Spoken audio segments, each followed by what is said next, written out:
Hello, as we are discussing about the grievance and its handling procedure. So, in this, we have discussed the meaning of grievance and how it is identified. So, today I will discuss about the causes of grievances. Basically, grievances means dissatisfaction or any discontaminant between the employer and employee and employee and workman or workman and workman. Okay, so this dissatisfaction or the discontaminant occurs. So what are the reasons behind this? So we will discuss today what are the reasons behind it. Okay, so basically there are three reasons. First is the from working conditions. Second, from personal maladjustment. From management policy. Okay, now from working condition, which type of dissatisfaction occurs? So here are some points basically due to which dissatisfaction occurs. First is lack of job specification. It means if improper matching of the worker with the job.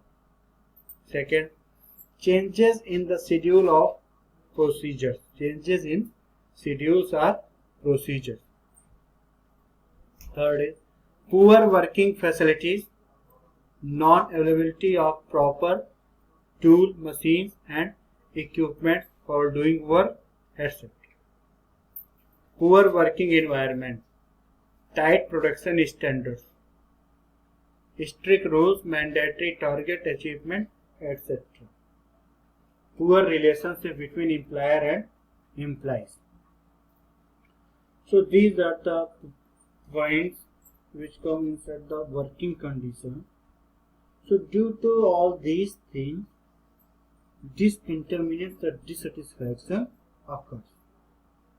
बात करें job specifications की, तो particular specialisation worker का किसी other field में है और उसे जो वर्क अलॉटमेंट है वो किसी अदर एक्टिव वर्क का है, तो इस तरीके से क्या होगा, वहां पर जॉब स्पेसिफाइड नहीं है, किस वर्कर को किस जॉब पे कब काम करना है, कैसे करना है, ये all this things are not decided, then it causes डिस्कंटेनमेंट.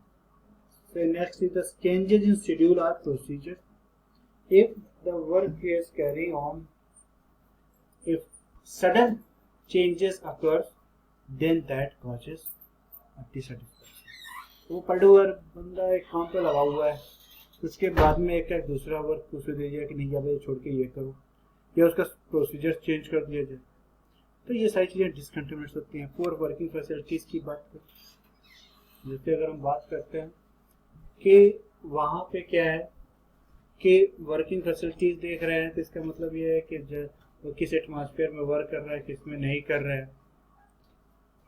अगर देखा जाए प्रॉपर वेंटिलेशन है कि नहीं है, एयर कंडीशनिंग सिस्टम है कि नहीं है, तो ये सारी चीज़ें जो आपकी होती हैं ये आपको पुअर वर्किंग फैसिलिटीज होती है. प्रॉपर टूल नहीं है, वर्किंग एनवायरनमेंट नहीं है, तो ये सारी चीज़ें आपके क्या कर रही है, डिसकंटामिनेट को produce. Next is from management policy. Management policy की बात करें तो रिम्यूनरेशन, वेज पेमेंट्स या जॉब रेट को लेकर के प्रॉब्लम, या लीव को लेकर के हो, तो उसे लीव चाहिए हो, लीव न ग्रांट हो रही हो तो भी डिससेटिस्फेक्शन होता है. ओवर टाइम, डेली बेसिस पे 8 आवर का वर्क जनरली अलॉट होता है according to the labour law. अब अगर ओवर टाइम हो जा रहा है तो ओवर टाइम कितना हो जा रहा है, इस सारी बेसिस पे ये जो मैनेजमेंट की पॉलिसी है वो 8 के वजह 12 आवर का वर्क अगर करा रहे हैं तो भी डिससेटिस्फेक्शन होता है. प्रमोशन है, कोई वर्कर 10 साल की जगह काम कर रहा है फिर भी प्रमोशन नहीं दिया जा रहा है इंटेंशनली और any way, so that causes also dissatisfaction. Transfer, कहीं पे वर्क कर रहा है बार बार ट्रांसफर हो रहा है।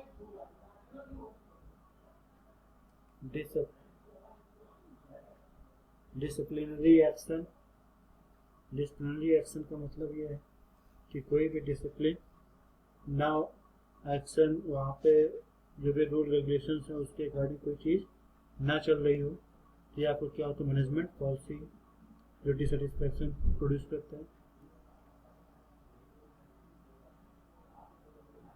Lack of role clarity,